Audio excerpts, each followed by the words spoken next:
Rajahmundry central జైల్లో రాంబాబు గారు రాత్రుల పూట నిద్రపోకుండా ఉంటున్నారట.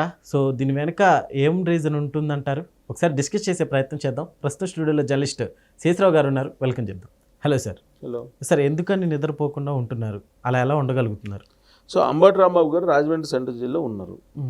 అక్కడ ఏం చేస్తున్నారు, ఆయన ఎలా ఉంటున్నారు, ఎలాంటి ఆహారం తీసుకుంటున్నారు, యాక్టివిటీ ఎలా ఉంటుంది, ఏ విధంగా అక్కడ ఉన్నటువంటి రాజమండ్రి సెంట్రల్ జైల్లో సిబ్బంది ఆయన పట్ల వ్యవహరిస్తున్నారు, ఇవన్నీ చాలా సందర్భాల్లో ఆసక్తికరంగా ఉంటాయి. ఎందుకంటే ఎవరు జైల్లోకి పోయినా, ఈవెన్ చంద్రబాబు నాయుడు గారు జైల్లోకి వెళ్ళినప్పుడు కూడా ఆ రాత్రి ఎలా గడిపారు, ఆయన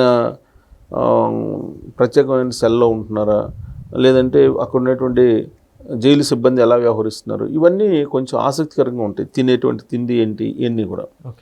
సో అంబటి రాంబాబు గారిని ఇప్పుడు రాజమండ్రి సెంట్రల్ జైల్లో ఉంచారు. ఎందుకు? ఆయన చంద్రబాబు నాయుడు గారి మీద పరుష పదజాలాన్ని ఉపయోగించేసి ఆయన వ్యవహరించారు. ఆ కారణం చేత ఆయన అరెస్ట్ చేశారు. అరెస్ట్ చేస్తే జడ్జి రిమాండ్కి వేశారు. 14 రోజుల పాటు జైల్లో పెట్టారు. అయితే జైల్లో పెట్టిన తర్వాత ఆయన ఎలా ఉన్నారు, రీతిపూట ఆయన ఏం చేస్తున్నారు అనే దాని మీద చర్చ జరుగుతుంది. కారణం ఏంటంటే అంబటి రాంబాబు గారికి నిద్ర పట్టినటువంటి ఒక జబ్బు ఉందంట. నిద్ర పట్టదంట. అందుకని ఆయన నిద్రపోవడానికి ఏం చేయాలి అనేది అక్కడ ఉన్నటువంటి జైలు సిబ్బంది రకరకాల ఆలోచనలు చేశారంట. లాస్ట్కి అంబటి రాంబాబు గారిని అడిగారంట, మీరు ఎందుకు నిద్రపోవట్లేదు రేత్రిపూట అని. అంటే ఆయన, నాకు శ్వాసకు సంబంధించినటువంటి ప్రాబ్లం ఉంది, స్లీప్ అప్నియా అనేటువంటి ఒక పరికరం ఉంటుంది, దాన్ని వాడితేనే నాకు నిద్ర వస్తుంది, లేదంటే నిద్ర రాదని చెప్పారంట. సో దాంతో అప్పటికప్పుడు ఈ స్లీప్ అప్నియా అనే దాన్ని పరికరం, ఇన్స్ట్రుమెంట్, దాన్ని తీసుకొచ్చి ఆయనకి పెడితే అప్పుడు నిద్రపోయారంట. జైల్లో అందరు కామన్ అంటారు కదా సార్, అలా తీసుకొచ్చి ఇస్తారా? హెల్త్ బాగాలేనప్పుడు చూడాల్సిన బాధ్యత కూడా జైలు అధికారులకు ఉంటుంది. సో జైల్లో డాక్టర్స్ కూడా ఉంటారు. వాళ్ళకి సంబంధించిన ఆరోగ్యపరమైనటువంటి టెస్టులు చేస్తారు. జైలు లోపలికి తీసుకెళ్లేటప్పుడు ఆరోగ్య పరీక్షలు చేసి పంపిస్తారు. జైలు నుంచి మళ్ళీ బయటకు పంపించేటప్పుడు కూడా ఆరోగ్య పరీక్షలు చేసి పంపిస్తారు. వాళ్ళకి ఏదైనా బాగాలేకపోతే కనుక ఇమీడియట్గా అక్కడ జైల్లోనే డాక్టర్స్ ఉంటారు, వాళ్ళు చూస్తారు. సో అలా అంబటి రాంబాబు గారు నిద్రపోకుండా ఆయన నిద్ర లేని రాత్రులు గడుపుతుంటే అసలు ఏంటి ప్రాబ్లం అని తెలుసుకుంటే కనుక రేత్రిపూట ఆయనకి శ్వాస అనేది సక్రమంగా ఆడదు. అందుకే స్లీప్ అప్నియా అనేటువంటి ఒక పరికరాన్ని వాడతారంట. ఎందుకనంటే ఈ స్లీప్ అప్నియా అనేటువంటి పరికరం వాడకపోతే ఏమవుతుంది అని అంటే, వీళ్ళు నిద్రపోయేటప్పుడు ఆల్ ఆఫ్ సడన్గా శ్వాస ఆగిపోద్దంట. ఒక ఫ్రాక్షన్ ఆఫ్ సెకండ్స్ శ్వాస ఆగిపోయినప్పుడు ఆక్సిజన్ లెవెల్స్ తగ్గుతాయంట బాడీలో. ఇమీడియట్గా మళ్ళీ ఫ్రాక్షన్ ఆఫ్ సెకండ్స్లో మళ్ళీ శ్వాస వస్తుందంట. వచ్చినప్పుడు మళ్ళీ రికవర్ అవుతారంట. సో ఆ టైంలో జరిగే అవకాశం కూడా లేకపోలేదు అనేటువంటి ఉద్దేశంతో ఈ స్లాప్ అప్నియా అనేటువంటి పరికరాన్ని ఆయనకి అమర్చారండి జైల్లో. మామూలుగానే జైలు వాతావరణం కొంచెం క్లమ్జీగా, కంజెస్టెడ్గా ఉంటుంది. దానికి తగ్గట్టు ఈయన శ్వాసకోశ వ్యాధులతోటి ఉన్నారు.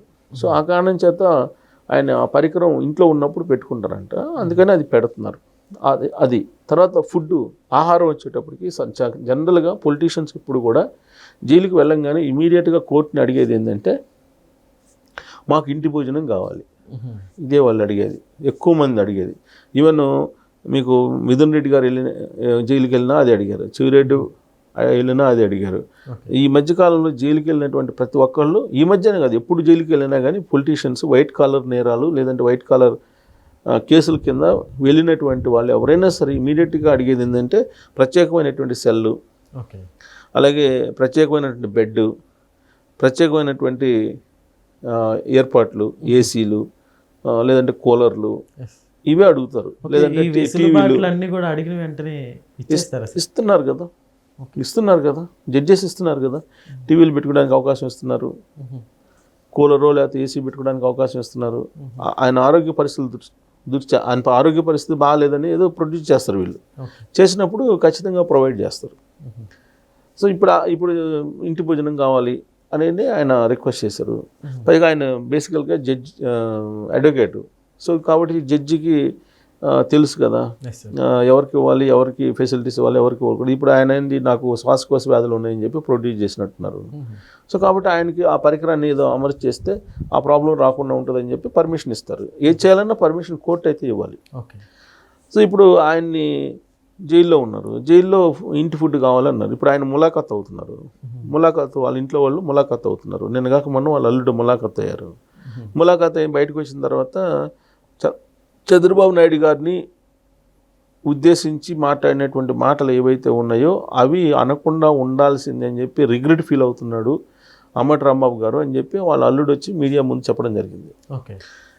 అంబటి రాంబాబు గారు ఏమంటున్నారు, అసలు నేను చంద్రబాబు నాయుడు గారి గురించి మాట్లాడలేదు, అవి నేను అక్కడ ఉండేటువంటి మహిళలు నన్ను అడ్డుకున్నారు, నన్ను అడ్డుకుంటే ఆ సందర్భంగా నేను వాడినటువంటి పదాలు అవి కూడా వాడకుండా ఉండాల్సింది అని చెప్పి ఆయన ఏదో ఒక వీడియో ఈ మధ్య మళ్ళీ నిన్న మొన్న తిరుగుతుంది బయట అని చెప్పి అంటున్నారు. సో జనరల్గా నేను అంతకుముందు కూడా చెప్పాను, నిన్న మొన్న కూడా చెప్పాను, ఎప్పుడు కూడా అంబటి రాంబాబు గారు మాట తూలి మాట్లాడు.